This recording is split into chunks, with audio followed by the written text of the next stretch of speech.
Kadalasan, kapag narinig natin ang salitang lamay, ang unang pumapasok sa ating isipan ay nakahiga ang bangkay ng isang yumao sa loob ng kabaong. Pero, alam mo ba na umuuso na ngayon ang bagong trend kung saan sa huling sandali ng ating mga mahal sa buhay ay maaari pala silang magmukhang buhay bago sila tuluyang ilibing. Sa video na ito ay ipapakita ko sa inyo ang 7 sa mga kakaibang lamay o pagbuburol na ginawa ng mga tao sa iba't ibang parte ng ating mundo upang ipakita ang kanilang pagmamahal sa mga taong namatay na bago sila tuluyang ihatid sa huling hantungan.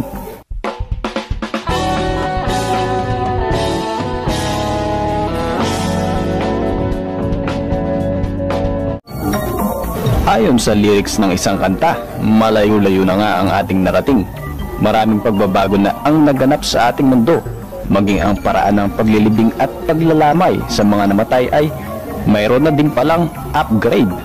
Tinatawag ang trend na ito bilang extreme embalming, kung saan ang mga kaanak ng mga namatay o ang mismong namatay ay maaaring mag-request kung paano sila gustong maalala ng kanilang mga mahal sa buhay kapag sila ay pumanaw na.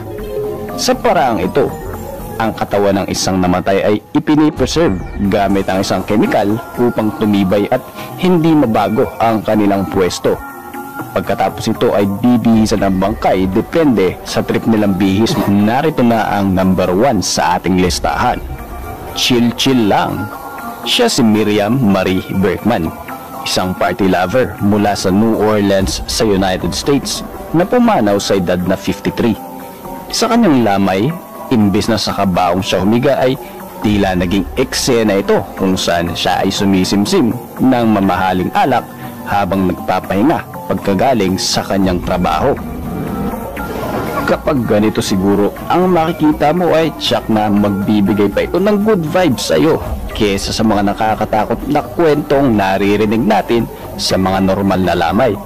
Sa ganitong paraan, hiniling ng pamilya na makita si Miriam sa huling pagkakataon dahil ganito daw iginugugol ng babae ang kanyang mga gabi noong siya ay nabubuhay pa. Well, at least kahit paano nga naman ay parang nakita na rin nila si Miriam na nabubuhay sa pamamagitan nito. Number 2, motorcycle rider. Sa Puerto Rico naman ay isang kakaibang lamay din ang nagtrending dahil hindi kabaong kundi isang motorsiklo. Dito nakalagay ang bangkay ni David Morales Colon. Hindi ko na siguro kailangang sabihin kung saan mahilig ang taong ito nung siya ay nabubuhay pa. Ang sinasakyan niya ay ang paborito niyang motorsiklo na Honda CBR 600 na regalo pa sa kanya ng kanyang tiyuhin nung siya ay buhay pa. Ito ang piniling arrangement ng kanyang pamilya para sa kanyang burol dahil naniniwala sila na magiging masaya at payapa si David dahil hanggang sa kanyang kamatayan ay ipinakita pa din nila ang kanilang suporta sa kanyang pagmamotorsiklo. Number 3, the musician. Sa New Orleans ulit, nagmistulang isang konsyerto naman ang burol ng drummer at musikero na si Lionel Batiste. Napagkamalang pang manikin ang katawan ng lalaki dahil nakatayo ito habang siya ay nakaburol. Kilala siya bilang Uncle Lionel, pati na din ang kanyang trademarks na wristwatch, whistle at maging ang kanyang mga alahas at lahat ng ito ay nasa kanyang katawan pa din sa oras ng kanyang burol. Ang arrangement na ito ay ipinangako ng anak niya mismo dahil gusto nila na sa huling pagkakataon ay makita nila ang katawan ni Uncle Lionel sa minahal nitong larangan. Number 4, Green Lantern.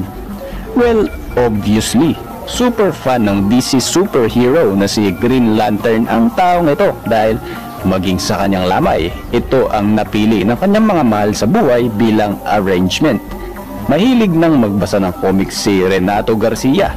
Natagpuan niya ang costume ng hero na si Green Lantern sa isang lumang kahon sa San Juan, Puerto Rico. Mula noon ay nakilala na siya ng mga tao sa kanilang lugar dahil palagi siyang lumalabas, suot-suot ang costume na ito. Matapos ang pakikipaglaban niya sa kanyang asthma, pumanaw siya sa edad na 55. Minabuti ng kanyang pamilya na ganito ang gawing arrangement sa kanyang burol dahil para sa kanila, ito din ang nanaisin ni Renato. Maging ang kanyang alagang aso ay nagbigay pugay din sa kanya, suot ang costume na Green Lantern. Number 5. Boxer Funeral. Maging sa kanyang burol, ipinakita ng Puerto Rican boxer na ito na ayaw niyang magpa-knockout kahit kay kamatayan. Siya si Christopher Rivera. Noong siya ay pumanaw sa edad na 23 taon ay nagkaroon ng isang boxing setup para sa kanyang lamay.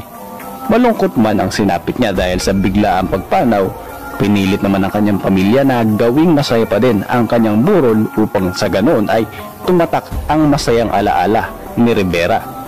Nakapwesto siya sa corner ng boxing ring at nakasuot ng paborito niyang boxing gloves na isinet up ng sikat na funeral homes sa kanilang lugar. Marami ang natuwa sa setup na ito. Nakiselfie pa nga sila sa katawan ni Rivera at ang iba ay ginaya pa ang kanyang boxing pose. Number 6. Kyrie Irving fan. Siya si Renard Matthews mula sa New Orleans, USA. Hilig niya ang video games, partikular ang NBA 2K Sports at ang nooy Boston Celtics player na si Kyrie Irving. Sa kanyang funeral, imbes na humiga sa kabaong, ini-arrange ng kanyang pamilya ang karaniwang eksena sa kanyang buhay. Nakasuot ito ng jersey ng paborito niyang player na si Kyrie Irving.